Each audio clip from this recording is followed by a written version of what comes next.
TRP latest செய்திகள்.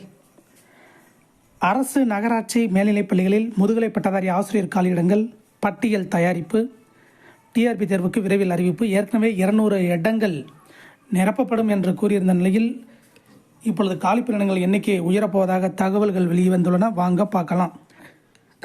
அரசு மேல்நிலைப்பள்ளி முதுகலை பட்டதாரி ஆசிரியர் பணியிடங்களில் 50% இடங்கள் பதவி உயர்வு மூலமாகவும் 50% இடங்கள் ஆசிரியர் தேர்வு வாரியத்தின் டிஆர்பி போட்டுத் தேர்வு மூலம் நேரடி நியமன முறையிலும் நிரப்பப்படுகின்றன. அந்த வகையில் முதுகலை பட்டதாரி ஆசிரியர் பணியில் 200 காலியிடங்கள் இந்த ஆண்டு நிரப்பப்படும். அதற்கான அறிவிப்பு மே மாதம் வெளியிடப்பட்டு ஆகஸ்டில் போட்டித் தேர்வு நடத்தப்படும் என்று 2024 ஆண்டுக்கான டிஆர்பி வருடாந்திர தேர்வு அட்டவணையில் தெரிவிக்கப்பட்டுள்ளது.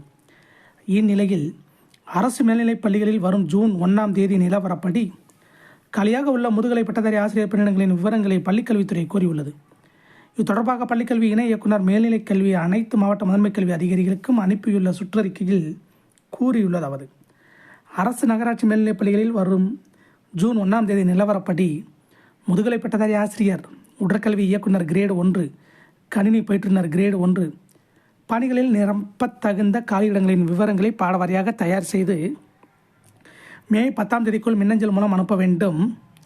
அவ்வாறு அனுப்பும்போது கடந்த 2023 ஆகஸ்ட் 1 நிலவரப்படி ஆசிரியர் இல்லாமல் உபரி என கண்டறிந்து பொது தொகுப்புக்கு ஒப்படைக்கப்பட்ட காலியிடங்களையும் கூடுதல் தேவை உள்ள காலி பணியிடங்களையும் காலியிடமாக கருதக்கூடாது. அது நிரப்பத்தகுந்த காலி பணியிடம் தானா என்பதை உறுதி செய்து கொள்ள வேண்டும். இவ்வாறு அதில் கூறப்பட்டுள்ளது. ஏற்கனவே 200 காலியிடங்கள் அறிவிக்கப்பட்ட நிலையில் தற்போது புதிய காலியிடங்களின் விவரங்கள் சேகரிக்கப்படுவதால் டிஆர்பி மூலம் நிரப்பப்படும் முதுகலை பட்டதாரி ஆசிரியர் எண்ணிக்கை கணிசமாக அதிகரிக்கும் என எதிர்பார்க்கப்படுகிறது. இதை போன்ற டிஆர்பி செய்திகளை உடனுக்குடன் தெரிந்து கொள்ள நம்ம சேனல் சப்ஸ்கிரைப் பண்ணுங்கள், ஷேர் பண்ணுங்கள், லைக் பண்ணுங்கள். நன்றி, வணக்கம்.